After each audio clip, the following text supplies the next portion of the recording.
আল্লাহ রাব্বুল আলামিন এরপরে বলছেন, আলোচনা শেষের দিকে ভালো করে দুইটা কারণ আর বুঝে না। আল্লাহ রাব্বুল আলামিন বলছেন এরপরে একটা কারণ হবে। আহারে, সেই দিন তারা কারণটা কি বলবে? তারা আল্লাহর কাছে বলবে, ইয়াউমা তুকাল্লাবু উজুহুহুম ফিন-নারি ইয়াকুলু ইয়া লাইতানা আতা'না আল্লাহ ওয়া আতা'না আর-রাসূল। প্রথম আয়াতের মধ্যে কি বলেছিলাম মনে করে একটু আমার দিকে তাকান, একটু ভালো করে খেয়াল করেন। আল্লাহ রাব্বুল আলামিন বলছেন, নুকাযযিবু বিআয়াতিনা। আল্লাহ বলছেন বিআয়াতি রাব্বিনা। ওই আয়াতের মধ্যে আল্লাহ বলেছিলেন রব্বুল আলামিন ওই দিন এক শ্রেণীর মুখ দিয়ে বলাই নেবেন।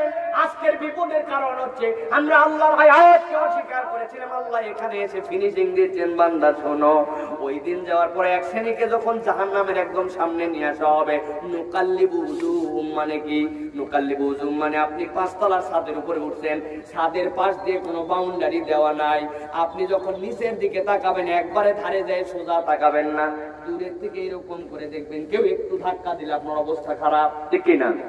আল্লাহ বলছেন নুকাল্লাবু উজুহুম, তাদের মুখগুলাকে যখন একদম জাহান্নামের সামনে হাজির করানো হবে, একটা করে লাঠি দিয়ে জাহান্নামে এখন ফেলানো হবে, ওই সময় তারা দুইটা আফসোসের কথা বলবে, আহারে আজকে তো এই জাহান্নামে যাওয়া লাগতো না যদি আতা'নাল্লাহ ওয়া আতা'নার রাসূলা, আমরা যদি আল্লাহ আর তার রাসূলের ইতাআত করতাম আজকে আমাদের কোনোই বিপদ হতো না। কিন্তু আল্লাহও মানি নাই, রাসূলের ইতাআতও করি নাই, আল্লাহর নবীর সুন্নাতের গুরুত্ব দেই নাই, জন্য আজকের দিনে জাহান্নাম ছাড়া কোনো উপায় নাই।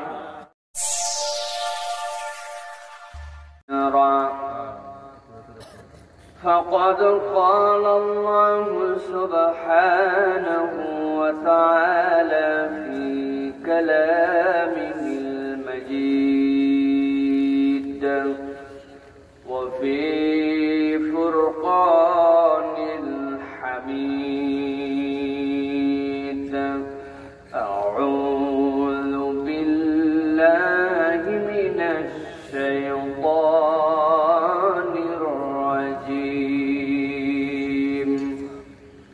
بسم الله الرحمن الرحيم.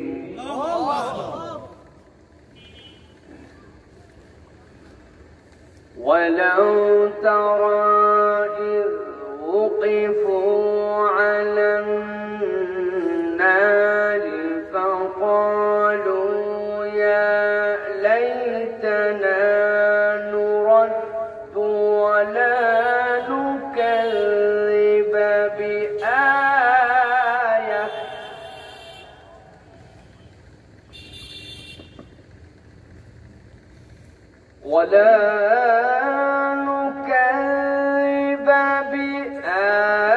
بآيات ربنا ونكون من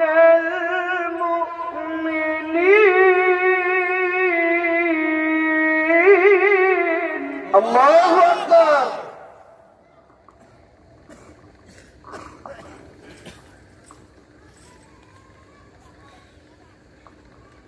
ولو ترى إذ وقفوا على النار فقالوا يا ليتنا نرد ولا نكذب بآيات ربنا. الله أكبر.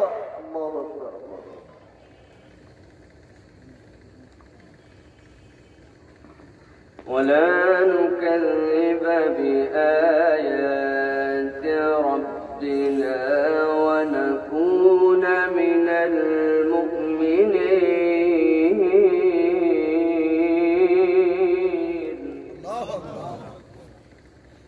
وقال الله سبحانه وتعالى آمرا ومخبرا للمؤمنين والمؤمنات إلى يوم القيامة، الله وملائكته يصلون على النبي يا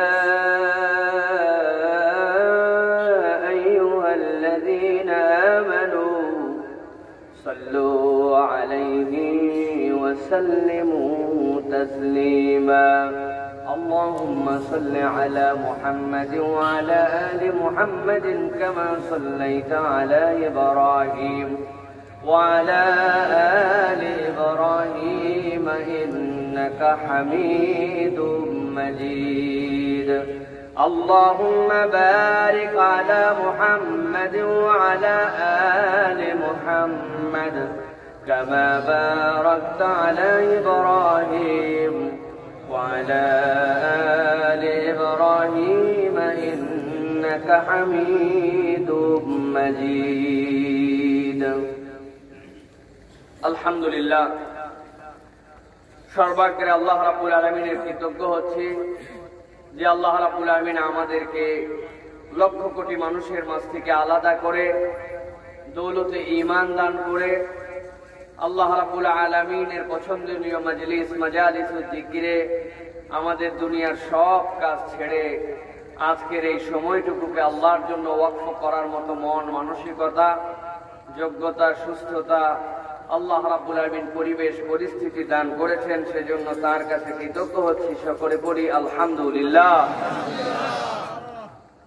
দরুদ এবং সালাম বর্ষিত হোক মানবতার মহান মুক্তির দূত আকায়ে নামদার তাজদারে মদিনা জনাবে মুহাম্মদুর রাসূলুল্লাহ সাল্লাল্লাহু আলাইহি ওয়াসাল্লামের প্রতি আজকে ঐতিহ্যবাহী জেলা গোপালগঞ্জের বাওয়াইখোলা পুরাতন জামে মসজিদ ও কমিটির যুব সমাজের উদ্যোগে তাফসীরুল কোরআন মাহফিলের সম্মানিত সুযোগ্য সভাপতি অত্র অঞ্চলের বিশিষ্ট আলেমে দ্বীন সর্বজন শ্রদ্ধেয় হযরতুল আল্লাম জয়নগর এমইউ সিনিয়র আলিম মাদ্রাসার মুহতারাম অধ্যক্ষ মাওলানা মুহাম্মদ ফারুকুজ্জামান মোল্লা বারাকাল্লাহু ফি হায়াতি আজকে এই মাহফিলের যার আলোচনায় আমরা মন্ত্রমুগ্ধ হয়ে শুনেছি শত শত আলেমের উস্তাদ হযরতুল আল্লাম মাওলানা আল্লাম আব্দুল হামিদ দামাত বারাকাতুহুল আলিয়া সম্মানিত অতিথিবৃন্দ বিশেষত জনাব আরজ আলী মোল্লা নুরুজ্জামান জুয়েল মোল্লা মাহবুব হাসান খোকন মোল্লা মোহাম্মদ ডালিম কাজী প্রবাসী তাঁরা সহ আমাদের সামনে যারা উপস্থিত হয়েছেন বিভিন্ন অঞ্চল থেকে এসেছেন কথা শোনার জন্য আল্লাহর মুহিব্বিন এবং ইসলাম প্রিয় ভাইয়েরা একবার সালাম দিয়েছি আপনাদের কাছে আরো একবার দোয়া করা এবং পাওয়ার আশায় আপনাদের কাছে সালাম নিবেদন করি আসসালামু আলাইকুম ওয়া রাহমাতুল্লাহ আপনারা সবাই ভালো আছেন ভাই আল্লাহ রাব্বুল আলামিন আমাদেরকেও ভালো রেখেছেন আপনাদের সামনে হাজির করেছেন এই জন্য আমরাও কৃতজ্ঞ আলহামদুলিল্লাহ প্রিয় ভাইয়েরা দীর্ঘ সময় আমি আপনাদের কাছে কথা বলবো না অথবা আপনাদের ধৈর্যচ্যুতি ঘটে যাবে এই সময় পর্যন্ত কথা না বলার চেষ্টা করব নির্ধারিত একটা বিষয় কিছু সময় আমরা আল্লাহ রাব্বুল আলামিনের কোরআন থেকে এবং রাসূলের হাদিস থেকে আমরা একটা বিষয়ের মাফহুম মাথায় করে নিয়ে বাড়িতে যাওয়ার জন্য চেষ্টা করব যে আজকে কিছু একটা শুনেছি যেটা আমাদের জন্য মনে থাকে আমাদের জন্য যেন কাজ দেয় এবং আমাদের জন্য সেটি যেন উপকারী ইলম হয় এইরকম ছোট্ট একটি বিষয় আপনাদের উপর আপনাদের সামনে কিছু কথা বলবো আল্লাহ রাব্বুল আলামিন যদি আমাদেরকে কবুল করেন এবং বলার মতো যোগ্যতা দান করেন আল্লাহর কাছে সাহায্য চাই আপনাদের কাছে দোয়া চাই সকলে বলি আল্লাহুম্মা আমিন প্রিয় ভাইয়েরা তার আগে আপনাদের কাছে দুটো কথা বলি একটি কথা হচ্ছে যে আপনারা যারা এখানে এসেছেন আমার সামনে বসে আছেন অথবা সন্ধ্যার পরের থেকে এলাকায় এসেছেন এখন পর্যন্ত প্যান্ডেলে অনেকে আসেন নাই আমি আপনাদের কাছে আরজ করব যে পুরো পৃথিবীর পরিস্থিতির দিকে যদি একটু মাথা দেন একটু যদি চোখ কান খোলা রাখেন তাহলে আল্লাহ রাব্বুল আমিনের কাছে আপনাদের কৃতজ্ঞ হতে হবে যে আল্লাহ কত এলাকার মানুষ এরকম একটু মাঠে বসতে চায় দুটো কথা একটু শুনতে চায় আল্লাহ রাব্বুল আমিন তাদেরকে সেই ব্যবস্থা করার মতো পরিবেশের বাইরে নিয়ে চলে গেছেন, তারা চাইলেও সেইটা করতে পারছে না। খবর রাখেন আপনারা? আমি এই বছর প্রত্যেকটা মাহফিলে 3টা জিজ্ঞাসা করছি। আপনাদের কাছে একটু জিজ্ঞাসা করি, বলেন তো ভাই, আপনাদের কাছে একটু জানতে চাই, এই যে আপনারা আমরা যারা এই গোপালগঞ্জের এই অঞ্চলে আছি, এই অঞ্চলের মানুষের বিদ্যা বুদ্ধি, এই অঞ্চলের মানুষের প্রযুক্তি, এই অঞ্চলের মানুষের আধুনিকতা আগায় আছে নাকি আমেরিকার ওয়াশিংটনের লোকেরা আগায় আছে? বাংলাদেশ না আমেরিকা? আমরা এই বাংলাদেশের লোকেরা বিভিন্ন ধরনের জ্ঞান বিজ্ঞান প্রযুক্তি আবিষ্কার গবেষণায় আগায় আছি নাকি ইউরোপ আমেরিকা কানাডা এদিককার লোক আগায় আছে? ওরা আগায় আছে না ভাই? আমরা তো বুঝি যে মোবাইলে আপনারা ফোনে ধরে আপনারা কথা বলছেন, যে ক্যামেরা দিয়ে রেকর্ড হচ্ছে, যেই টিউব লাইট জ্বলতেছে, এনার্জি লাইট জ্বলতেছে, যেই মাইকে কথা হচ্ছে, এগুলো কি আমরা বানাইছি?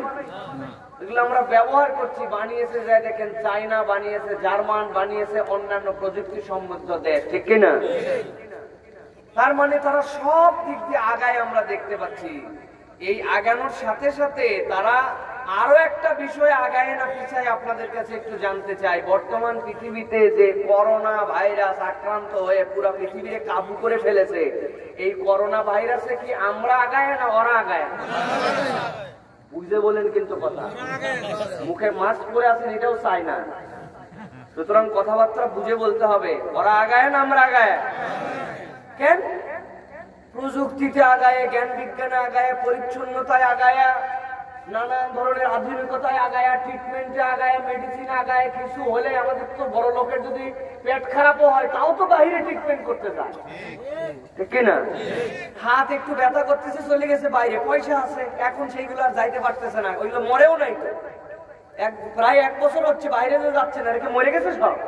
তার মানে বোঝা যায় এই ট্রিটমেন্ট গুলো অধিকাংশ ফ্যাশন হয়ে গেছিল। প্রিয় ভাইয়েরা, কেন এই কথা বললাম? এই কথা এই জন্য বললাম, এত প্রযুক্তিতে এত জ্ঞান বিজ্ঞানে তারা এগিয়ে থাকার পরেও প্রত্যেকদিন কয়েক হাজার করে লোক আক্রান্ত হচ্ছে আর কয়েক শত করে লোক মারা যাচ্ছে। গত পরশুদিনের হিসাবেও কানাডাতে একদিন 776 জন লোক মারা গেছে। এত জ্ঞান, এত বিজ্ঞান, এত পরিষ্কার পরিচ্ছন্নতার জ্ঞান হওয়ার পরের থেকে ট্রিটমেন্ট, হাসপাতাল, ম্যানেজমেন্ট সব আগায়া মরার দিকেও আগায়। একটু কি মাথা দিয়ে আমরা ভেবে দেখেছি আমাদের দয়াময় মেহেরবান আল্লাহ যদি আমাদের প্রতি দয়া না করতেন, অনুগ্রহ না করতেন, আমাদের যে স্বাস্থ্য জ্ঞান আর আমাদের যে পরিচ্ছন্নতার ধারণা, এতে করে আমাদের বাংলাদেশের অপর নাম হতো গোরস্থান দেশ। বোঝেন নাই না? এত পরিমাণ মরা লাগতো হিসাবে যত মানুষ আমরা গিজ গিজ করে থাকি, আর আমাদের যে স্বাস্থ্য জ্ঞান তাতে আমাদের দেশের নাম হতো গোরস্থান। ভাবেন, একটু কল্পনা করেন। শুনতে একটু খারাপ লাগবে, কিন্তু তারপরে একটু বলি আলোচনায় ঢোকার আগে, ইচ্ছা করে এইটা বলি আমি।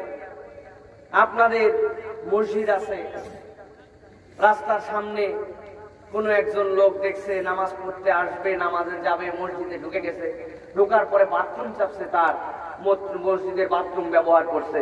মসজিদের পায়খানায় পায়খানা করে দেখে মসজিদের পায়খানার মধ্যে টিস্যু নাই, ঢেলাকুলুকো নাই, উনার পকেটেও নাই। এখন কি করবে বেচারি? অপবিত্র তো আর এইভাবে রেখে আর চলে আসা যায় না, এই জন্য বদনার পানি দিয়ে ডাইরেক্ট শৌচকার সারছে। করে কিনা মানুষ? ঢেলাকুলু কিছুই ব্যবহার করে না, ডাইরেক্ট মলটা তার হাতের মধ্যে লেগে গেছে। লাগে না? লাগছে। লাগার পরে ওইটা দিয়ে উনি এরপরে কলটা তো সারা ছিল, ট্যাপের কলটা ওই বাম হাত দিয়ে বন্ধ করছে। বলেন তো ভাই, যদি গু লেগে থাকে হাতে আর ওইটা দিয়ে যদি কল না ধুয়ে পানি দিয়ে কসলায় মাটি দিয়ে না ধুয়ে যদি ডাইরেক্ট ধরে, তাহলে কল পাক না না পাক? পাক না না পাক? বাহিরে বেরোইছে অজু করার জন্য, এরপরে ধরছে হচ্ছে বাম হাত ধোয়ার আগেই, অন্তত পানি দিয়ে পরিষ্কার করার আগেই ধরছে কলের হ্যান্ডেল। এবার বলেন তো কলের হ্যান্ডেল পাক না না পাক? এরপর ওই কল চিপে চিপে কুলি করছে, হাত দিছে। যখন দাড়ি খেলাল করা লাগবে তখন কল ছেড়ে দিয়ে নিজের 2 দাড়ি এইরকম করে খেলাল করছে। গু তখনও ধোয়নি বামার ঠিক মতো। এবার বলেন তো ওর মুখ কি পাক না না পাক? এইরকম কাজ কি আমাদের সমাজের লোকজন করে? অনেক করে ভাই, পাক সাফের বিধান জানে না, নাজাসাতে হাকিকির থেকে বাঁচতে হয় কেমন করে এটা জানে না, ফরজ গোসলের কথা বাদ দিলাম, ফরজ গোসল কি কি করতে হয় কেমনে করতে হয় এরকমও জানে না। এরকম অজ্ঞ, অল্প শিক্ষিত অথবা শিক্ষার আলো পায় নাই এরকম মানুষরা আল্লাহর রহমত যদি না থাকতো তাহলে আজকে হাজার মানুষ এই করোনার সময় সামনে বসে আর কোরআন শরীফ হাদিস শরীফ শুনতে হতো না, এতক্ষণ কবরে যায় হিসাব শুরু হয়ে যেত, ঠিক না? তারপরেও বান্দা যদি আল্লাহর কাছে না ফেরে, তারপরেও যদি আল্লাহর কৃতজ্ঞ না হয়, তারপরেও যদি আল্লাহর প্রশংসা আপনি করতে না পারেন, তাহলে আর কোনোদিন, আমি আমার ভাষায় বলি, মনে হয় আমরা আর কোনোদিন আল্লাহর কৃতজ্ঞ হতে পারবো না। কল্পনা করেন, জিজ্ঞাসা করছে কেমন আছেন, আলহামদুলিল্লাহ। শরীরটা ভালো, আলহামদুলিল্লাহ। ছেলে পেলের অবস্থা কি, আলহামদুলিল্লাহ।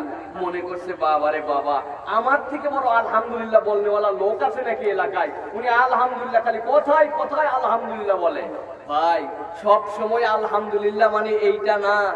দ্য মিনিং অফ আলহামদুলিল্লাহ ইজ ডিফারেন্ট, একটু আলাদা অর্থ আছে আলহামদুলিল্লাহ।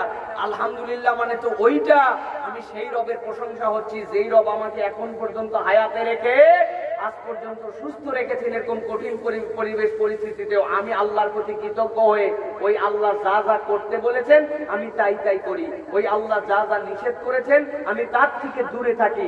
ওই আল্লাহ আমাকে নামাজ পড়তে বলেছেন, আগে পড়তাম না, আমি কৃতজ্ঞতায় নামাজ পড়ি। ওই আল্লাহ আমাকে মিথ্যা কথা বলতে নিষেধ করেছেন, আগে মিথ্যা কথা বলতাম, এখন এই খুশিতে মিথ্যা বলা ছেড়ে দিছি। আমি ওই সন্তান, আমি আল্লাহর প্রতি কৃতজ্ঞ হয়ে পিতামাতার সাথে খারাপ আচরণ করতে নিষেধ করা হয়েছে, আমি আর বাপ মার সাথে বেয়াদবি করি না। আমি ওই আল্লাহর বান্দা, সেই আল্লাহ আমাকে দুনিয়ার বুকে দুর্নীতি করতে নিষেধ করেছেন, আমি দুর্নীতি ছেড়ে দিয়েছি, আমি অসৎ সঙ্গকে ছেড়ে দিয়েছি, আমি ইসলামের পক্ষে এসেছি। আগে নামাজে হাজিরা দিতাম না, এখন কাই মনোবাক্যে নামাজের দিকে আমি দৌড় লাগাইছি। This is the Real meaning of আলহামদুলিল্লাহ। এটার নাম আলহামদুলিল্লাহ। মুখে মুখে আলহামদুলিল্লাহ তো সবাই বলতে পারে, কিন্তু এই কাজের আলহামদুলিল্লাহ বলার প্রিপারেশন আমাদেরকে এখন যদি না হয় তাহলে মনে হয় আমরা পারবো। বুঝাইতে পারছি আপনাদের? প্রিয় ভাইয়েরা, আজকে আমাদের সংক্ষিপ্ত সময়ে যে বিষয়ে আপনাদের কাছে কথা বলবো মনে করেছি, সে বিষয়টি অত্যন্ত জরুরি আমাদের জন্য। সেটা হচ্ছে, এই জীবন আমাদের যখন শেষ হবে, পরকাল নামক আমাদের একটা জীবন আসবে। ওই পরকালের জীবনে আল্লাহ রাব্বুল আমিন বলছেন, যখন হিসাব বান্দাদের জন্য শুরু হয়ে যাবে, ওই পরকালে বান্দারা 9টা বিষয়ে আল্লাহর কাছে আফসোস করবে। পরকালের 9টা আফসোস। কয়টা আফসোস? পরকালের দিবসে আফসোস করবে বান্দারা আল্লাহর কাছে। কিন্তু আল্লাহ রাব্বুল আমিন বলছেন, ওই দিনের আফসোসটা কেবল আফসোসই হবে, ওই আফসোসের 5 পয়সা মূল্য আল্লাহর কাছে থাকবে না। তাহলে আলোচনা শুনে আমাদের কি লাভ? পরকালের আফসোস হবে আমাদের, সেই আফসোসের মূল্য আল্লাহর কাছে থাকবে না।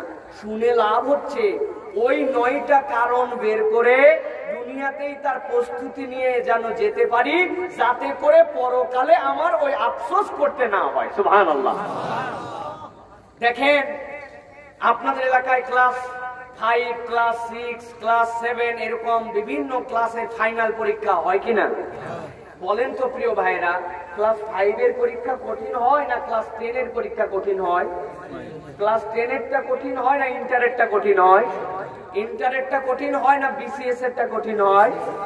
কারণ কি, যত উপরে আপনি যাচ্ছেন তত আপনি শিখছেন, আর আপনার পুরস্কার তত কাছায় আসতেছে। 5 পাস করলে আর কি পুরস্কার, 10 পাস করলে আর কি পুরস্কার? 10 পাস করা লোকের তো কোনো অভাব নাই, ইন্টারমিডিয়েট পাস করা লোকের অভাব নাই, কিন্তু বিসিএস পাস করা লোকের অভাব। বিসিএস পাস করলেই সর্বোচ্চ কঠিন পরীক্ষার বাংলাদেশের সবচেয়ে ভালো পোস্টের চাকরি। তার মানে পরীক্ষা যত উপরে তত কঠিন। আল্লাহ রাব্বুল আলামিন এই পরীক্ষাগুলো দিয়ে দুনিয়ার মানুষের পরীক্ষা নেয় আর কঠিন করে। আপনার আমার রবের নাম হচ্ছে রহমানুর রহিম। রহমান লিদ দুনিয়া ওয়া রহিম লিল আখিরাহ।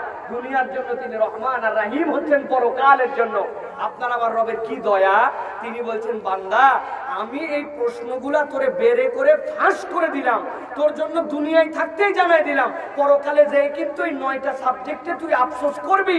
সুতরাং ওই আফসোস থেকে আমি আল্লাহ চাইলে না বললেও পারতাম, কিন্তু আমি তো রহমান, তুই যেন ভালো করে প্রস্তুতি নিয়ে উত্তর কি হবে, কিভাবে চললে আফসোস করা যাবে না, এগুলো সব সহ জানাই দিলাম। বান্দা বুঝে আমার কাছে আসিস যাতে তোর আফসোস করা লাগে না।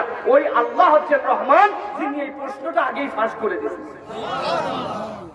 কত কৃতজ্ঞ হতে হবে তাহলে তার প্রতি। আল্লাহ জানাই দিচ্ছেন কিয়ামত পর্যন্ত মানুষের জন্য তোমার আফসোস কি হবে, প্রস্তুতি নিয়ে আসো, কি কি কারণে আফসোস হবে, আর ওই আফসোস থেকে সলভ হবে কেমন করে, এইগুলো আমি আল্লাহ তোমারে জানাই দিলাম।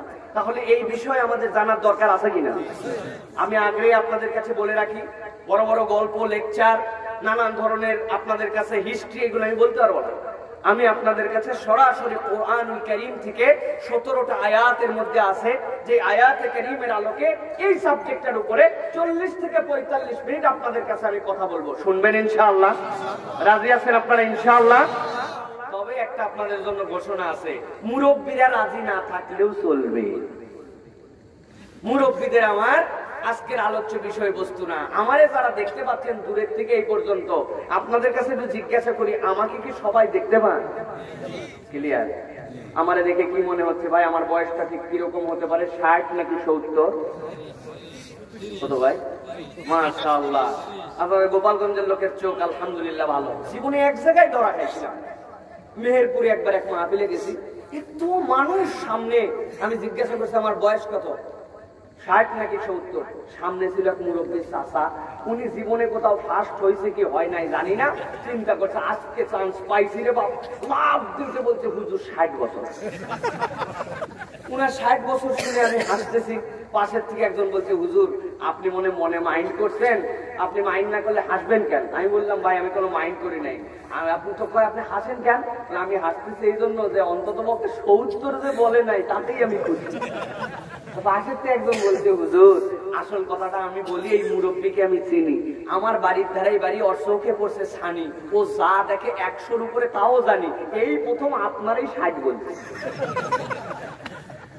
তো আলহামদুলিল্লাহ, আজকে আপনারা যারা এখানে আছেন, আপনাদের মধ্যে থেকে মুরব্বীদের যাদের খারাপ লাগবে আজকে তো উঠে চলে যাবেন, কিন্তু যাদের বয়স 35 হয় নাই, যুবক আছো, একজনের তো যাওয়া যাবেই না, গেলে তোমাদের নামে বিচার আছে। রাজি আছো তোমরা? এই কাদের বয়স 35 এখনো হয় নাই, হাত উঁচু করেন দেখি। আন্ডার 35, 1, 2, 10, 11, 12, 13, 14, 15, 35 এর নিচে যারা, ওই যে মুরব্বী কতগুলা মাস্ক করে ভিতরে দাড়ি পাইকে গেছে, হাত তুলছে। হাত তুলছেন আপনারা? হাত তুলছেন? দেখে এবার হিম্মত করে একটা তাকবীর দিবেন। মুরব্বীদের ওয়াজও নাই, আওয়াজও নাই, আপনারা চুপ থাকবেন, খালি যুবকরা একটা তাকবীর দিবে, লিল্লাহে তাকবীর। মুরব্বীরা আপনারা তাকবীর শুনছেন? যুবকদের আপনাদের কি মনে হয় তাকবীরে কোনো জোর আছে ভাই? জোর আছে? এবার একটু মুরব্বীর একটা তাকবীর দিবেন, পারবেন আপনারা? এটা তাকবীর দিয়ে দেখাতে হবে যে আপনাদের এখনো পর্যন্ত জোর আছে, হিম্মত আছে, এই যুবকরা যেন বুঝতে পারে যে মুরব্বীরা এখন পর্যন্ত বাজারে টিকে আছে। পারবেন আপনারা? যদি পারেন তো দেওয়াবো, না পারে দিবেন। পারবেন ইনশাআল্লাহ? দেখি তাহলে এবার মুরব্বীরা, শুধু যুবকরা চুপ করে থাকো, এবার মুরব্বীদের একটা তাকবীর, লিল্লাহে তাকবীর। আলহামদুলিল্লাহ, মুরব্বীদের শক্তি শুনছো? যুবকরা চিন্তা করতেছে হুজুর যে পরিমাণ পাম পট্টি দিয়ে তাকবীর দেওয়ালেন, এইরকম পাম দিয়ে আমাদের আরেকটা খালি সুযোগ দিয়ে দেখেন নাকি? আপনাদের সুযোগ আসবে ইনশাআল্লাহ। তবে আমরা আলোচনা তাহলে শুরু করতে পারি প্রিয় ভাইয়েরা। দেখেন, মানুষ এই জীবন যখন তার শেষ হয়ে যাবে, এই জীবনের পরে তার একটা অনন্ত জীবন তার আসবে। সেই জীবনে, সেই পরকাল দিবসে বান্দাদেরকে আল্লাহ রাব্বুল আমিন যখন বিচার ফায়সালা করবেন, ওই বিচার ফায়সালা করার পরে আল্লাহ রাব্বুল আমিন বলছেন তাদেরকে যখন জাহান্নামের সামনে হাজির করা হবে, ওই হাজির করার অবস্থাতে ওই বান্দাদের দুইটা শ্রেণী হবে। একটা শ্রেণী হবে এত খুশি, তারা আনন্দে আনন্দে জান্নাতের দিকে দৌড় লাগাবে। আরেকটা শ্রেণীকে যখন জাহান্নামের দিকে নিয়ে যাওয়া হবে, ওরা তো দুঃখ পাবেই পাবে, সাথে সাথে ওই দুঃখিত হওয়ার সাথে সাথে কতগুলো আফসোস আল্লাহর কাছে বলবে। এই আফসোস গুলোর মধ্যে থেকে প্রথম যে আফসোসের কথা আল্লাহ রাব্বুল আমিন বলেছেন, আল্লাহ রাব্বুল আমিন সূরা আনাম 27 নম্বর আয়াতের মধ্যে আল্লাহ রাব্বুল আমিন বলছেন, হে রাসূল আপনি একটা বার্তা কিয়ামত পর্যন্ত মানুষের কাছে জানায় দেন।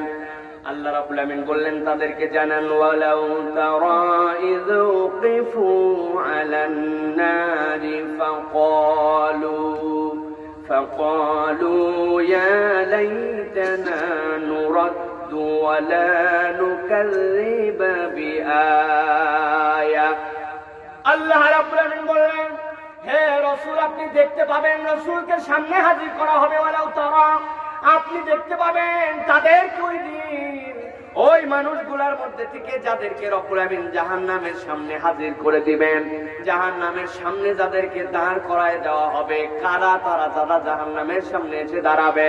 আল্লাহ রাব্বুল আমিনের রাসূল হাদিসের মধ্যে জানাচ্ছেন, পরকাল নামক দিবস যখন কায়েম হয়ে যাবে, ওই দিবসে রব্বুল আমিন বান্দাদের আমলনামাগুলোকে তিনটা ভাগে ভাগ করে দিবেন।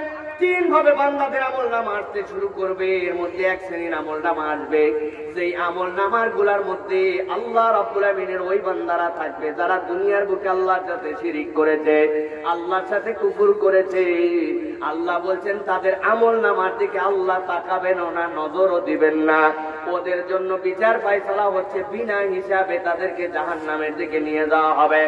আল্লাহ রাব্বুল আমিন বলছেন, যেই না তাদেরকে জাহান্নামের দিকে নিয়ে যাওয়া হবে, যেহেতু তাদের কোনো বিচার করা হয় নাই, কোনো বিচার নাই, তাদের আমলনামাটাই এমন, সেই আমলনামার মধ্যে শিরিক আছে, যে আমলনামার মধ্যে কুফর আছে। আল্লাহ বলছেন তাদেরকে জাহান্নামের সামনে দাঁড় করানো হবে। সেই না জাহান্নামের সামনে দাঁড় করানো হবে, সাথে সাথে তারা বলবে, ফাকালু ইয়া লাইতানা নুরাদ্দু ওয়া লা নুকাযযিবা বিআয়াতি রাব্বিনা। আয় রব্বুল আলামিন, তোমাদের কাছে আমার একটাই আবদার, আর একটা বার যদি আমাদেরকে দুনিয়ায় ফেরত পাঠাইতে, আমরা যদি আর একটা বার দুনিয়ায় ফেরত যাইতে পারতাম, তাইলে আমরা দুইটা কাজ করতাম না। কয়টা কাজ? দুইটা কাজ করতাম না। এক নম্বর কাজ, ওয়ালা নুকাযযিবা বিআয়াতি রাব্বিনা, আমার রবের যত আয়াত, যত বিধান দুনিয়ার বুকে আছে, আল্লাহ তোমার কাছে ওয়াদা করছি, একবার খালি ফেরত পাঠায়া দেখো, আজকে তো জাহান্নামের সামনে এসে গেছি, আমরা আর কোনোদিন রবের বিধান অস্বীকার করব না। চিৎকার করে জিজ্ঞাসা করি, বলেন তো ভাই, ওই দিন যাওয়ার পরে যত অনুনয় বিনয় করুক আর আল্লাহকে এক যতই ডাকে বলুক না কেন, আমরা দুনিয়ায় যেতে চাই, যাওয়ার পরে আমরা রবের বিধান আর অস্বীকার করব না। এই ডাক, এই আহ্বান কি কাজ দিবে? প্রিয় ভাইয়ের মধ্যে অনেকগুলি কথা আছে। ওয়ালা নুকাযযিবা বিআয়াতি রাব্বিনা, এইটার মাফহুম বুঝে নিতে হবে আপনাকে। আল্লাহর আয়াতগুলা কি?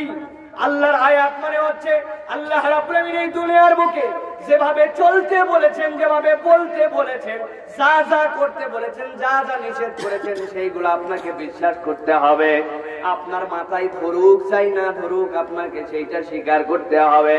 আপনি যদি কোনো একটা ক্ষেত্রে না বুঝে বলেন, আমার বুঝে তো ধরে না আল্লাহর এই বিধান, অতএব যা আমার বুঝে ধরে না তা আবার মানবো কেমনে, এই কথা বললে ওই দিন কিন্তু আপনি আমি এই দলের মধ্যে শামিল হয়ে যাব, ঠিক কি না? আল্লাহ রাব্বুল আমিন বলছেন, এই জন্য দুনিয়ার মানুষ, তোমার বুঝে তোমার কাজ নাই। তোমাকে আল্লাহ রাব্বুল আমিন আয়াতে কারিমা দিলেন, ওই আয়াতে কারিমা তোমাকে যার উসুলে বুঝতে হবে, যার মানদণ্ডে বুঝতে হবে। খুব দামি কথাই দেখায়, ভালো করে বোঝেন। রাসূল আরবি সাল্লাল্লাহু আলাইহি ওয়াসাল্লামের সুন্নাত অনুযায়ী তোমাকে আমল করতে হবে। আল্লাহর নবী যে ধারায় যেভাবে বুঝ দিয়েছেন, ওই বুঝ আপনাকে নিতে হবে। আল্লাহর নবীর দেখানো তরিকা ছাড়া আপনি যদি কেবল এই কথাও বলেন, আমি তো কোরআন নিয়ে আসি, কেবল কোরআনের মধ্যে যা আসছে আমি তাই মানি, আমি কোরআনওয়ালা মানুষ, হাদিসের মধ্যে বিভিন্ন সময় বিভিন্ন কথা আসে, এই জন্য হাদিস আমার অত মানার দরকার নাই, এই কথা বললে প্রকারান্তরে কোরআনকে অস্বীকার করা হয়। বুঝেন নাই? আপনারা একটু বুঝায় বলি। জুমার আগামী 2 দিন পরে আপনাদের সামনে জুমার দিবস আসবে। জুমার নামাজের জন্য আল্লাহ রাব্বুল আমিন কোরআনুল কারীমের মধ্যে একটা আহ্বান দিয়েছেন, ওয়াইদা নুদিয়া লিস-সালাতি মিন ইয়াউমিল জুমআতি ফাসআউ ইলা যিকরিল্লাহ।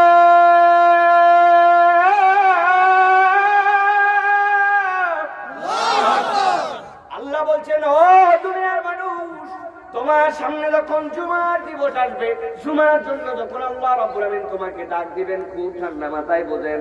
আল্লাহ বলছেন মুদিয়ালিস সলাতি মিন ইয়াউমিল জুমআ ফাসআউ ইলা যিকরিল্লাহ, বান্দারা এক মুহূর্ত দেরি করো না, দৌড় লাগাও আল্লাহর জিকিরের জন্য দৌড় লাগাও। আযান হওয়ার সাথে সাথে আপনি মসজিদে জুমার নামাজের জন্য চলে গেছেন, জুমার নামাজে হাজিরা দিয়েছেন। বলেন তো প্রিয় মুসলমান, জানা থাকলে জবান ছেড়ে চিৎকার করে বলেন তো, জুমার নামাজ কয় রাকাত? 2 রাকাত। কয় রাকাত? 2 রাকাত। কোথায় পাইছেন এটা? আলেম ওলামারা আছেন, মুহাদ্দিসেরা আছেন, আপনাদের কাছে পুরা কোরআন দিয়ে দিচ্ছে আপনাদের কাছে। বলেন তো কেউ একজন জুমাতে আল্লাহ যেতে বলেছেন, কিন্তু জুমার নামাজ 2 রাকাত কোথায় পাইছি আমরা? নাই, কোরআনের মধ্যে কোন জায়গায় জুমার নামাজ 2 রাকাত নাই।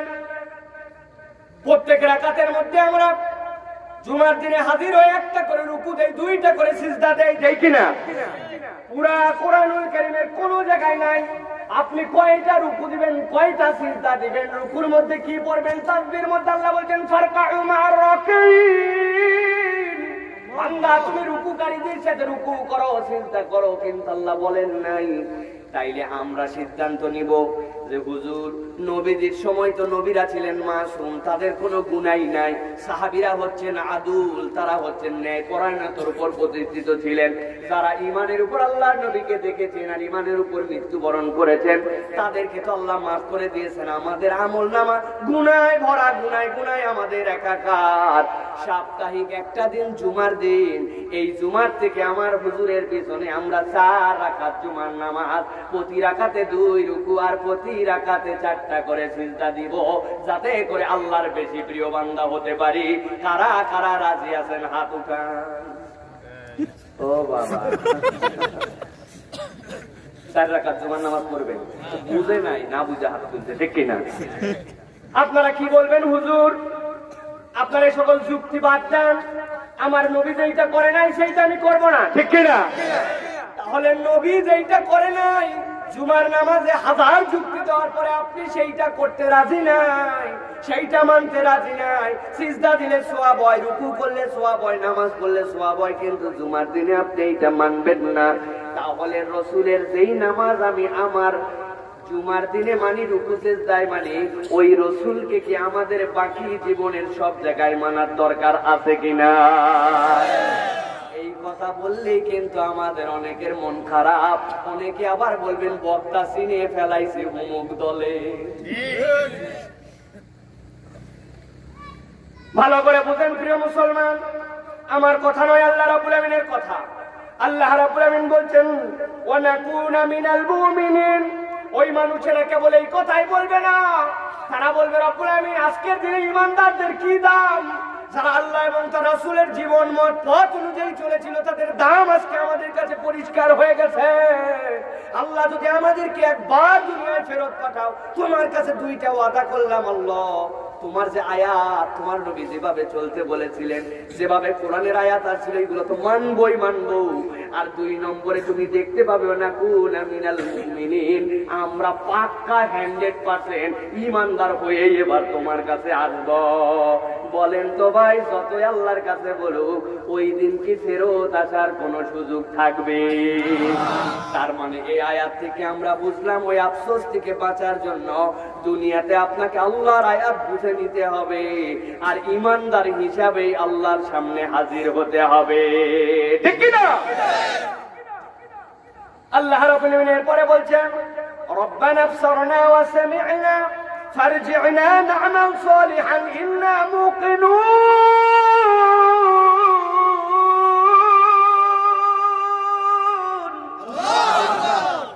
আল্লাহ বলছেন আরো একটু তারা বলবে রব্বুল আমিন রব্বানা আবসারনা ওয়া সামি'না, আয় রব্বুল আমিন তুমি আমাদের জন্য আরেকটা বার যেই বোধের জায়গাটাকে আজকে নিয়ে আসছো, এখানে আমরা দেখে শুনে সব বুঝে ফেলছি। আল্লাহ তোমার কাছে একটা ফরিয়াদ, আমাদেরকে একটুখানি আবার দুনিয়ায় পাঠায় দাও, একটা বার আরেকটা চান্স দাও আল্লাহ।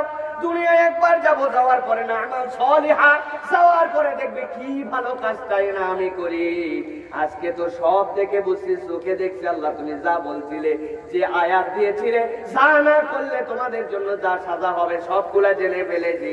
আল্লাহ তোমার কাছে একটা আরজি দিলাম, আল্লাহ একবার ফেরত পাঠাও, আমরা পাক্কা সালে হব, একদম নেককার মানুষ হব, আর আমাদের থেকে ভিআইপি কোন ইমানদার দুনিয়ায় থাকবে না। প্রিয় মুসলমান, আল্লাহ আয়াতে কারিমা জানাচ্ছেন ইমানদারদেরকে, ওই ইমানদার ও দুনিয়ার মানুষ কিয়ামতের এই আফসোস নাম্বার 1 থেকে যদি বাঁচতে চাও, দুনিয়ায় থাকতে আল্লাহর আয়াতকে বিশ্বাস করে নাও, আল্লাহর নবীকে বিশ্বাস করে নাও, আমলে সলে করো, আর ঈমান পূর্ণ করে কবরে আসো, ঠিক কি না? আল্লাহ রাব্বুল আলামিন এরপরে বলছেন 2 নম্বর আফসোস তাদের কি হবে। আল্লাহ রাব্বুল আলামিন এর মধ্যে বেসিক কথাটা বলেছেন। আল্লাহ বলছেন তারা আফসোস করবে, ইয়াকুলু ইয়া লাইতানি লাম উশরিক বিরাব্বি আহাদা। ওই দিন দ্বিতীয় আফসোস যেটা হবে বান্দাদের, ওই আফসোসটা হবে বড় সাংঘাতিক, ওইটাই হবে মৌলিক আফসোস, যে আফসোসটা আল্লাহ সূরা কাহাফের 42 নম্বর আয়াতের মধ্যে বলেছেন। আল্লাহ বলছেন ওই দিন যাওয়ার পরে বলবে, আহারে কত বান্দা কত অপরাধ করছিল, এ দেখলাম কিছুদিন শাস্তি কাটলো, আল্লাহর কাছে ধরাও খাইলো প্রথমে, তারপরে দেখলাম আল্লাহ আবার ছাইরেও দিল, এই দেখলাম ডাকাতি করছিল, এই দেখি বদমাইশি করছিল, এই দেখি রাহাজানি করছিল, এই দেখি মিথ্যা কথা বলছিল, এই দেখি নানান অপরাধ করেছিল, কিন্তু তারপরেও দেখি আল্লাহ ধরছে, ধরার পরে দেখি তাদের কেউ ছাড়তে শুরু করছে। কিন্তু আল্লাহ বলছেন ওই দিন এক শ্রেণীর আফসোস, যে আফসোসের কোনো শেষ থাকবে না, ওরা আফসোস করে বলবে লাম উশরিক বিরাব্বি আহাদা, যদি আল্লাহর কাছে শিরিক না করে আসতাম আজকের দিনে আমাদের বাঁচার একটা উপায় হতো, কিন্তু আজকে আল্লাহর সাথে শিরিক করে আসার কারণে আমার পাত্রের তলাটাই ফুটা, ওই পাত্রের মধ্যে কিছুই আটকায়নি। আপনাদের কাছে একটা উদাহরণ দেই। একটা লোকের কাছে একটা পাত্র আছে, ওই পাত্রটা হীরার পাত্র, একটা এত বড় হীরা, বুঝতেছেন এত বড় হীরা আছে নাকি দুনিয়ায়, তাই তো সন্দেহ, যত বড় দেখাচ্ছে। এত বড় হীরা যদি হয় পুরো বাংলাদেশের সমান দাম হবেন। ধরেন এত বড় একটা হীরা আছে, তার দাম 10 কোটি, কয় কোটি।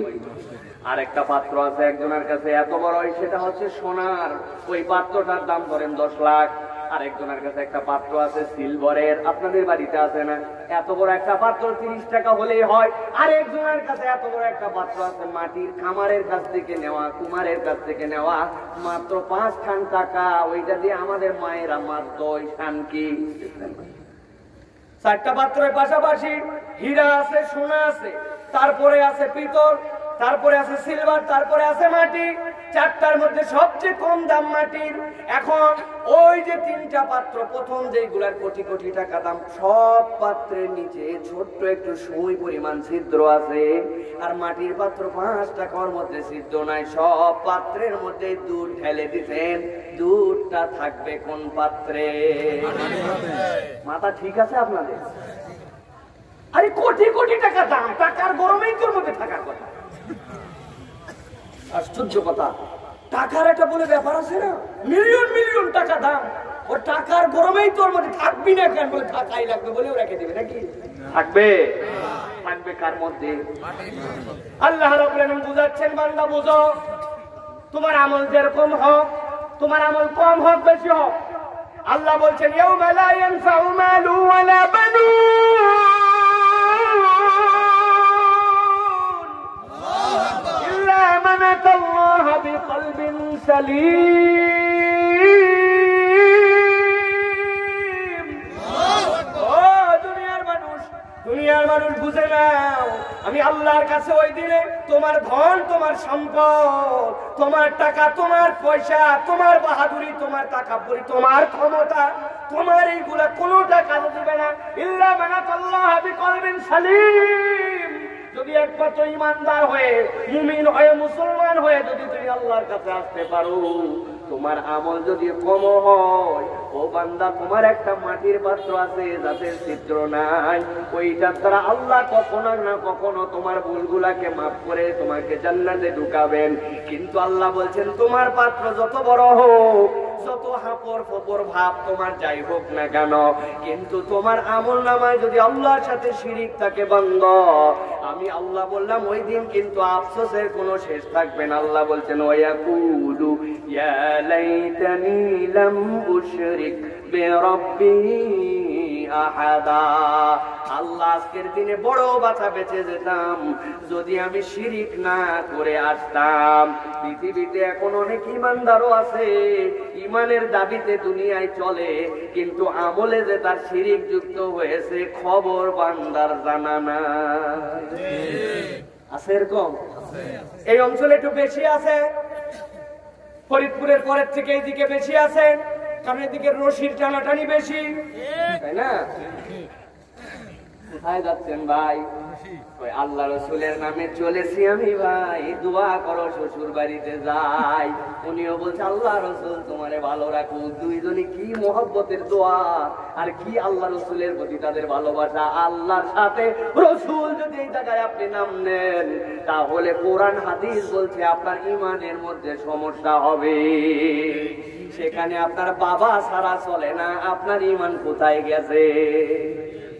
রাগ করতেছেন না? যখন রাগ করবেন বলবেন হুজুর আমার রাগ করছি, আমি আলোচনা শেষ করে দেবো, আমার টেনশন এবং শরীরের কষ্ট সবই কম হবে। তাহলে ভালো করে বুঝেন মুসলমান, ইমান বুঝি না আমরা। ইমান কিসে থাকে আর কিসে যায় এর কনসেপ্টই আমাদের মধ্যে নাই।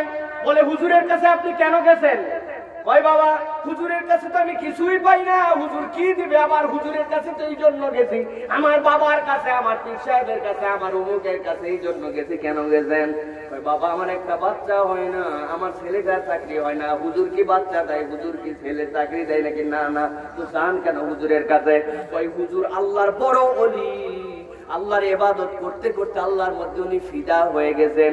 উনি তো কিছুই দিতে পারে না, কিন্তু উনার কাছে গেলে, উনারে মান্নত দিলে, উনারে নজর দিলে, উনার কাছে হাজিরা দিলে উনি দেয় না, উনি একটু আল্লাহরে বলে দেয়, আল্লাহ দেয়, হুজুরের মাধ্যম দিয়ে একটু দেয়। এরকম ইমানদার এলাকায় আছে নাকি? প্রিয় মুসলমান, ভালো করে বোঝেন কথাটা কিন্তু খুবই ভালো। অনেক মুরব্বী মনে মনে ভাবতেছে হুজুর কি বললেন আপনি, সমস্যা কোথায়? আগেই তো বলছে আরে হুজুর দেয় নাকি? দেয় তো আল্লাহ, কিন্তু উনার মাধ্যম দিয়ে একটু দেয়। এই তো কথাটা, কথার মধ্যে সমস্যা কি? প্রিয় মুসলমান ভালো করে বুঝে নেন। ওই যে আবু জেহেল মক্কার উতবা সাইবা যারা ছিল, আবু জেহেল উতবা সাইবার যত মানুষ যারা ওই মক্কায় ছিল, তারা কি বলতো? উতবার কাছে কেন যাও? সাইবার কাছে কেন যাও? বলে উতবা সাইবার কাছে যাই, ওরা আমাদের মাতব্বর, ওদের কিনে আমরা একটু লাত উজ্জামানাতের কাছে যাচ্ছি। লাত উজ্জামানাত কি দেয়? ওরা কি জীবন দেয় নাকি? ওরা মারে নাকি? ওরা খাওয়ায় নাকি? না না, কিছুই করে না। তো দেখলাম তাদের কাছে যাও, তাদের কাছে মান্নত দাও, তাদের কাছে যে ধর্ণা দাও, তাদের নামে বলি দাও। কেন দাও? আল্লাহ কোরআনের মধ্যে কোড করে দিয়েছেন, আমার কথা না, আমার কথা বললেন আপনি মানবেন কি মানবেন না সিদ্ধান্ত আপনার। কিন্তু আল্লাহ বলছেন, তারাই বলছে লিয়াতাকাররাবুনা ইলাল্লাহি যুলফা, আমরা ওই লাতুজ্জামানাতের কাছে, তারা আমার জীবন দেয়, মারে খাওয়ায় পড়ায়, এই জন্য যাই না। আমরা যাই এই জন্য ওরা আল্লাহর বড় পয়গম্বর, বড় ওলি, বড় বুজুর্গদের প্রতিকৃতি হয়ে আছে, ওদের দেওয়ার ক্ষমতা নাই। কিন্তু ওদের কাছে কিছু মান্নত নজর দিলে ওরা একটু খুশি হয়, ওরা দিতে পারে না, ওরা আল্লাহর ভায়া মাধ্যম হিসাবে একটু কাজ করে। আল্লাহ বলছেন ওয়াহুম মুশরিকুন। এই ঈমান নিয়ে যদি চলো, ওই যুগে ছিল আবু জেহেল, এই যুগে তুমি তার আপন ভাই। 2 নম্বর আফসোস তাহলে বুঝেছেন, সংক্ষেপে বলি। আল্লাহ রাব্বুল আমিন এরপরে বলছেন 3 নম্বর আফসোস তাদের কি হবে। সূরা নাবা 40 নম্বর আয়াত। আল্লাহ রাব্বুল আমিন আয়াতে কারিমার মধ্যে আফসোসের কারণ বুঝাচ্ছেন। আল্লাহ বলছেন ইন্না যাওনাকুম আযাবান করিবা ইয়াওমা ইয়ানজুরুল মার'উ মা কদ্দামাত ইয়াদাহু ويقول الكافر يا ليتني كنت ترابا। আল্লাহ রাব্বুল আমিন বলেন দুনিয়ার মানুষ শোনো, ইন্না আনজারনাকুম আযাবান করিবা।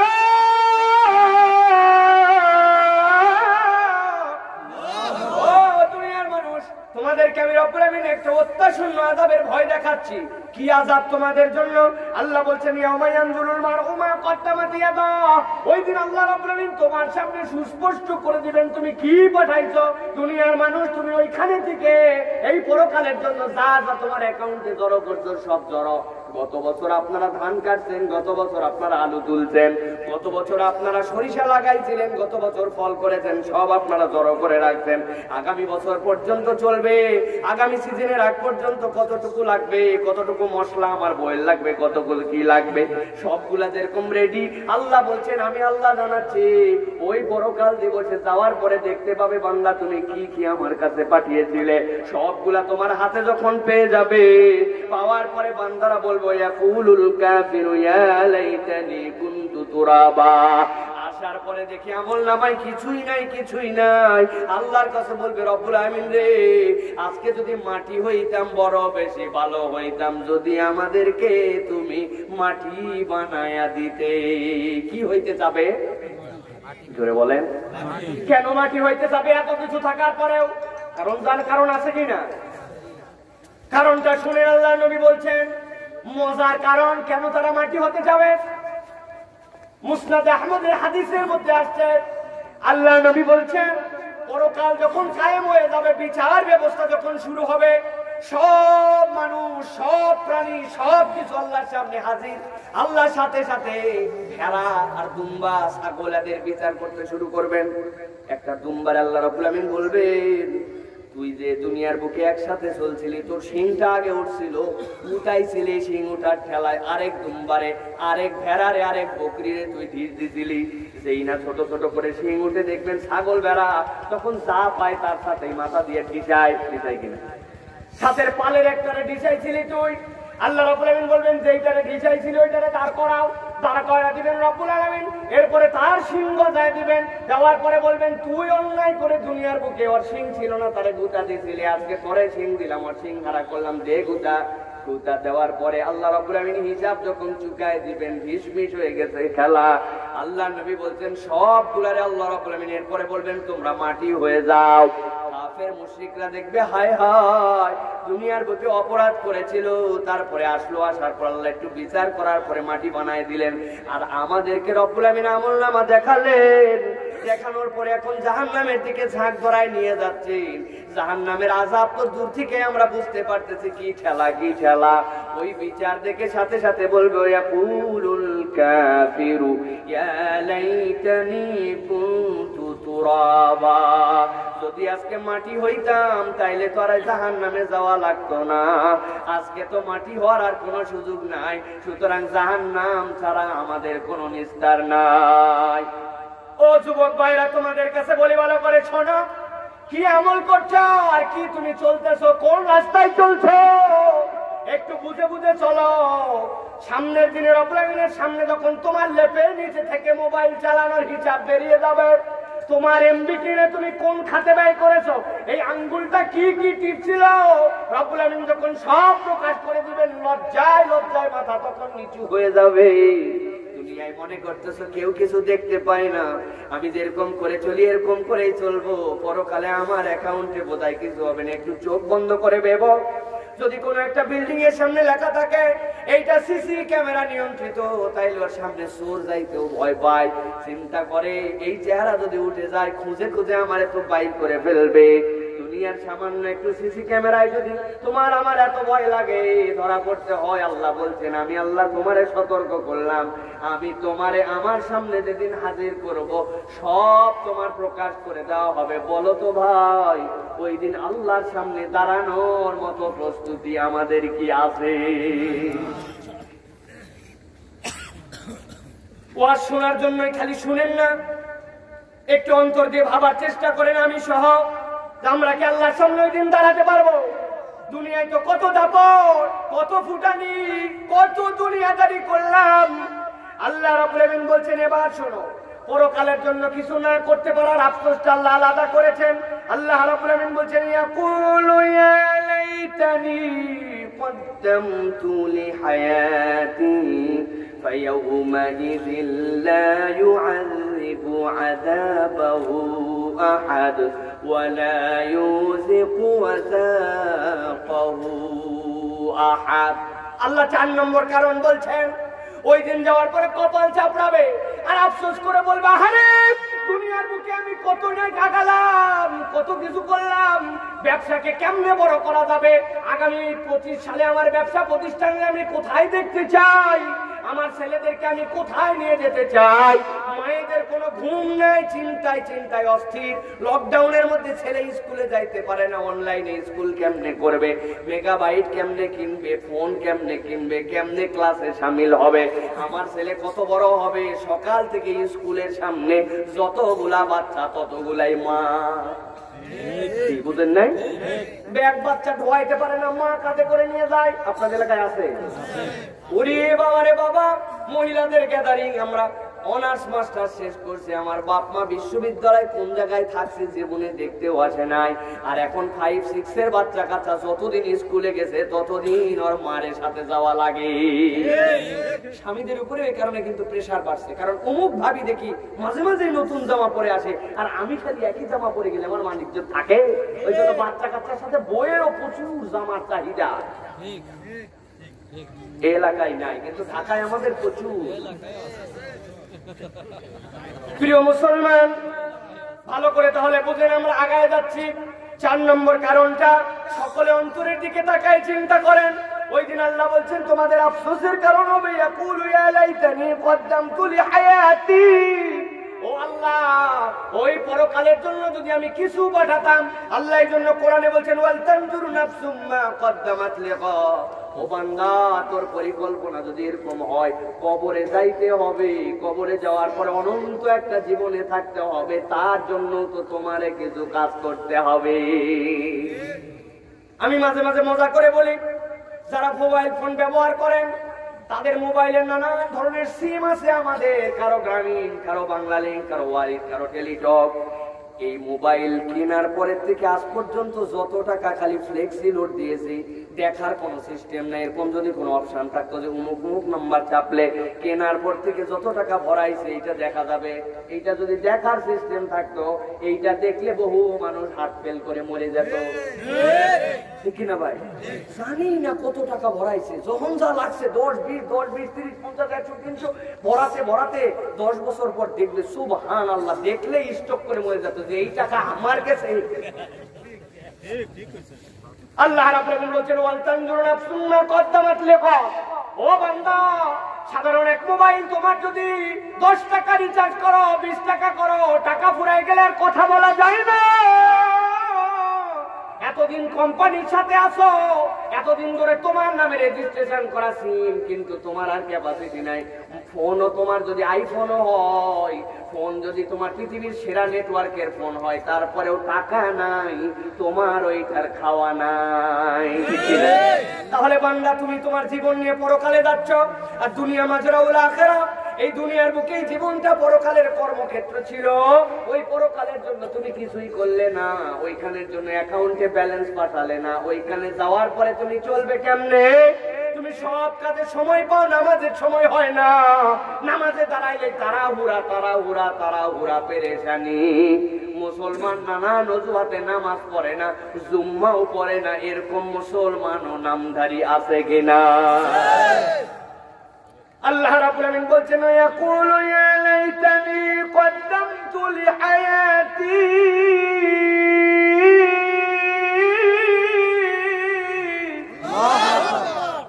এইটুক বলে যদি আল্লাহ শেষ করে দিতেন, আগের কোন আয়াতে আল্লাহ রাব্বুল আলামিন পানিশমেন্টের কথা বলেন নাই। গভীর মনোযোগ দেন। আল্লাহ রাব্বুল আলামিন এরপরে দুটো শব্দ দুটো আয়াতে ব্যবহার করেছেন, এত সাংঘাতিক। আল্লাহ বলছেন, ওই আগের যেগুলো অপরাধ ছিল ওইগুলোর অপরাধের পরে শাস্তি হয়ে যাবে, কিন্তু এই শ্রেণীর মানুষ যাদেরকে আমি বিবেক দিলাম, যাদেরকে বুদ্ধি দিলাম, যারা জানতো পরকালের জীবন আছে, সেখানের জন্য আমল লাগবে, প্রস্তুতি নিয়ে যেতে হবে, তারপরেও তারা উদাসীন ছিল। আল্লাহ বলছেন, ওই দিন যে আফসোস করবে, হারে হারে যদি আমি পরকালের জন্য কিছু পাঠাইতাম। আল্লাহ বলছেন, এই আফসোস করে বলাটাই শেষ নয়, আমি আল্লাহ এদের প্রতি বিশেষ খেপা। আল্লাহ বলছেন, আমি কি করবো? ফায়াউমা ইযিল লা ইউআযিবু আযাবাহু أحد ولا يوثق وثاقه أحد। যাওয়ার পরে কোরআন শরীফ খুলে দেখবেন, সূরা ফজরের আয়াতগুলো পড়বেন, 24 নম্বর আয়াতের মধ্যে আল্লাহ বলছেন, ওইখানে আল্লাহ বলছেন ওই শ্রেণীর মানুষের জন্য আমি দুনিয়ায় হুমকি দিয়ে রাখলাম। বান্দা আজকের দিনে খালি এসে বললেই হবে নাকি আল্লাহ যদি আমি করে আসতাম, আল্লাহ বলতেন ওই দিন যারা এই কথা বলবে তাদেরকে কেমনে শাস্তি দেওয়া লাগে, লা ইউআযিবু আযাবাহু আহাদ, আমি আল্লাহর চেয়ে ভালো শাস্তি দেওয়ার যোগ্যতা কেউ রাখে না। সর্বোচ্চ শাস্তি কি জিনিস ওই দিন টের পাবে, ওয়ালা ইউযিকু ওয়াসাকাহু আহাদ। আল্লাহ বলছেন ওই দিন আল্লাহর বান্ধন কি জিনিস, আর আল্লাহ বাঁধলে যে সেইটা কত টাইট করে বাঁধতে পারে, এই শ্রেণীর বান্দারা ওই দিন টের পাবে। ওয়ালা ইউযিকু ওয়াসাকাহু আহাদ, ভালো করে বুঝেন। আল্লাহ বলছেন আমি যদি একবারে বাঁধি, কেমন বাঁধা বাঁধবো, কেন আল্লাহ এই কথা বললেন? কোরআনুল কারীমের মধ্যে এমনি এমনি কিছু আসছে আছে, পুরা কোরআনে এমনি এমনি বলে কোনো জিনিস নাই। আল্লাহ বলছেন কেন এই কথা বললাম, তাদেরকে বাঁধবো কেন? আল্লাহ বলছেন দুনিয়ায় তোমার একটা অবারিত স্বাধীনতার জীবন দিয়েছিলাম, কিন্তু আমি আল্লাহ বলে রেখেছিলাম বান্দা তোমারে ছাড় দিয়ে রাখলাম। এর মানে এই নয় যে ছেড়ে দিলাম, আল্লাহ ছাড় দেয় কিন্তু ছাড়ে না। আল্লাহ রাব্বুল আমিন বলছেন দুনিয়ার মানুষ জেনে রাখো, আল্লাহ ধরে না কিন্তু ধরলে কিন্তু আল্লাহ ছাড়ে না। আছে না? দুনিয়ায় নানান শ্রেণীর মানুষ দেখবেন ইসলামকে নিয়ে তামাশা করে, টিটকারি করে, বলতে বলতে যা ইচ্ছা তাই বলে বসে। আমরা দেখি যে বাবারে বাবা, এই লোকেরা দুনিয়ায় তো ভালোই আছে, কিছুই হয় না, দুনিয়ার বুকে তো ফুটানি করে চলতেছে, আল্লাহ কিচ্ছু বলতেছে না কেন? আল্লাহ বলছেন আমার কাছে আসো, আসার পরে টের পাবে ওয়ালা ইউযিকু ওয়াসাকাহু আহাদ, ওই দিন যে এমন বান্দা বানবো, ওই বান্দার ঠেলা ওই দিন তুমি টের পাবে। আল্লাহ রাব্বুল আলামিন পঞ্চম কারণ বলছেন, ভালো করে খেয়াল করেন। আল্লাহ রাব্বুল আলামিন বলছেন দুনিয়ার মানুষ, সূরা আল হাক্কার 25 নম্বর আয়াতের মধ্যে আল্লাহ জানাচ্ছেন ওই দিন আফসোসের আরেকটা কারণ হবে। وَأَمَّا مَنْ أُوتِيَ كِتَابَهُ بِشِمَالِهِ فَيَقُولُ يَا لَيْتَنِي لَمْ أُوتَ كِتَابِيَهْ ولم أدر ما حسابي يا ليتها كانت القاضية। আল্লাহ রাব্বুল আলামিন বলছেন দুনিয়ার মানুষ যেদিন পরকালের জিন্দেগি শুরু হবে, এই আয়াতটা সুন্দর করে বুঝে নেন। আফসোসের কারণের একটা পাঠ আল্লাহ বলেছেন, ওই দিন যাওয়ার পরে যেই শ্রেণীর বাম হাতে আমলনামা আসবে, ওই আমলনামাওয়ালারা বলবে আল্লাহ আজকের দিনে যদি আমাদের হিসাবটাই না হতো কতই না ভালো হতো। হাদিসের মধ্যে আসছে বাম হাতে আমলনামা মানে খালি মনে করছি বাম হাতে আমলনামা, তা নয়। আল্লাহ নবী বলছেন যাদের বাম হাতে এরকম করে বাম হাতে দেওয়া হবে না, ওই হাতটা তার পিছন দিকে ঘুরাই দিবেন আল্লাহ, ওইটাকে বুকের মধ্যে থেকে ফুটা করে সামনের দিকে বের করবেন। এমন কষ্টের বের করা, ওই বের করা দেখে আমলনামা তো দূরের কথা, সে বলবে আল্লাহ আজকে যদি আমার হিসাবই না হতো বড় বেশি ভালো হতো, কি আফসোস তাদের। আল্লাহ রাব্বুল আমিন বলছেন ওই সময় আরেকজনের জন্য আরেকটা ঘটনা চলে আসবে। ফাম্মান উতিয়া কিতাবাহু বিয়ামিনি, আল্লাহ বলছেন যাদের ডান হাতে আমলনামা আসবে, আল্লাহ বলছেন ডান হাতে আমলনামা আসে আমার ওই বান্দাগুলো খুশি হয়ে যাবে, খুশি হয়ে তাদের আত্মীয় স্বজনের দিকে দৌড় দিবে আর ফখর করে আনন্দ করে বলবে দেখো দেখো আমার আমলনামা আমার আল্লাহ ডান হাতে দিয়েছেন। আল্লাহ ডাক দিবেন আমার বান্দা এদিকে আয়, কই যাস ওদিকে, তোর আত্মীয় স্বজনের পরে দেখাস, আমার কাছে আয়। আল্লাহ রাব্বুল আমিন এরপরে বলছেন সেই না তার কাছে আল্লাহ ডেকে নিবেন, ডাকার পরে বলবেন আল্লাহ বলবেন একটা আলো না নিয়ে তুই আমলনামা নিয়ে কোথায় যাচ্ছিস? সাথে সাথে আল্লাহ রাব্বুল আমিন তাদের সামনে থেকে আর কপাল থেকে ডান থেকে একটা আলো বের করে দিবেন। ওই দুইটা আলোর হাদিসের মধ্যে আছে যার ঈমানটা থাকবে, ওই ঈমানের কারণে ডান হাতে আমলনামা পানেওয়ালার যার আলো নাই তারও একটা এমন সূক্ষ্ম আলো এই শাহাদত আঙ্গুলির মাথা দিয়ে বেরোবে। ওই বান্দারা এই আলো নিয়ে দৌড়াতে দৌড়াতে নিজের জান্নাত পর্যন্ত পৌঁছায়া যাবে। জান্নাতের সামনে দিয়ে দাঁড়াবে, জিজ্ঞাসা করবে ওই দিন তো ভিআইপি তারা, হাবি আলাদা জান্নাতীদের, জান্নাতের ফেরেশতারা বলবে সালামুন আলাইকুম সালামুন আলাইকুম সালামুন আলাইকুম, আমার জান্নাতে আসো ভাই, আসো আসো আসো। জান্নাতীরা তাই জান্নাতের সামনে জিজ্ঞাসা করবে, তুমি যে আমারে জান্নাতে ডাকতেছো, কি কি আছে তোমার জান্নাতে বলো। ফেরেশতা বলবে এইটা আছে, এইটা আছে, এইটা আছে, এই অফার দেওয়া হবে। না, তোমার জান্নাতে যাবো না। পরের জান্নাতে গেছে, তোমার জান্নাতে কি আছে, এইটা আছে, এইটা আছে, এইটা আছে, না তোমার জান্নাতে যাব না। বান্দা ঘুরতে ঘুরতে একটা জান্নাতের সামনে হাজির হবে। হওয়ার পরে ফেরেশতা যখন জান্নাতের বর্ণনা তুলবে তার সামনে, বর্ণনা শুনে আল্লাহ তার অন্তরের মধ্যে গেঁথে দিবেন, তার স্মরণ করায় দিবেন। আল্লাহ নবী দুনিয়ায় তার উম্মতকে বলে গিয়েছিলেন, বান্দা রে, তুই যদি আল্লাহর কাছে কোনো জান্নাত কামনা করিস, ফাসালিল জান্নাতাল ফেরদাউস, তাহলে আল্লাহর জান্নাতুল ফেরদাউসের কামনা করিস।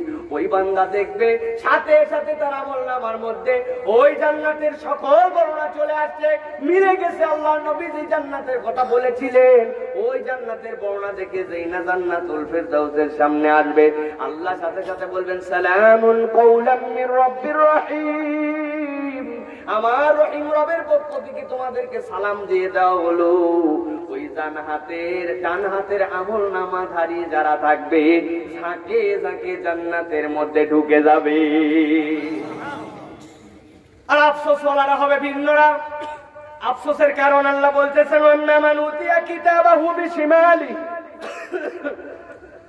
ফায়াকুলু ইয়া লাইতানি লাম উতা কিতাবিয়া, বলবে রব্বুল আমিন, আমার যদি কিতাবই না পাইতাম বড় বেশি ভালো হতো। আল্লাহ বলছেন ওই বান্দাদের আফসোস আরেকটা হবে, ওয়ালা মাদরিমা হিসাবিয়া, আজকের দিনে যদি হিসাব দেওয়া না লাগতো ভালো হইতো। আর বলবি ইয়া লাইতাহা কানাতিল কাদিয়া, দুনিয়ায় থাকতে কত হুজুর আমাকে ওয়াজ করছিল, কত হুজুর পা ধরতে চাইছিল, বাইরে আল্লাহর রাস্তায় আসো, আল্লাহর পথে এটা, দুনিয়ার স্বার্থে তুমি এরকম করো না, আলেম ওলামার সাথে বসো, ইসলামের সাথে চলো, কোরআনের পথে চলো। কত অনুরোধ দিতে শুনে নাই, খালি একটা ডায়লগ দিতে, মরলেই সব শেষ, দুনিয়ায় যে কয়দিন আছি অত হিসাব কিতাব করে চলা যায় নাকি? আছে না ভাই? দুনিয়ায় বলে না অত হিসাব করে দুনিয়ায় চলা যায় নাকি? আবার নিজেদেরকে কিন্তু তারা হেভি বুদ্ধিমান ভাবে, হবে কিনা? বুদ্ধিমান, আমি অনেক জায়গায় গল্প করি, বুদ্ধিমান একটা আপেক্ষিক টার্ম।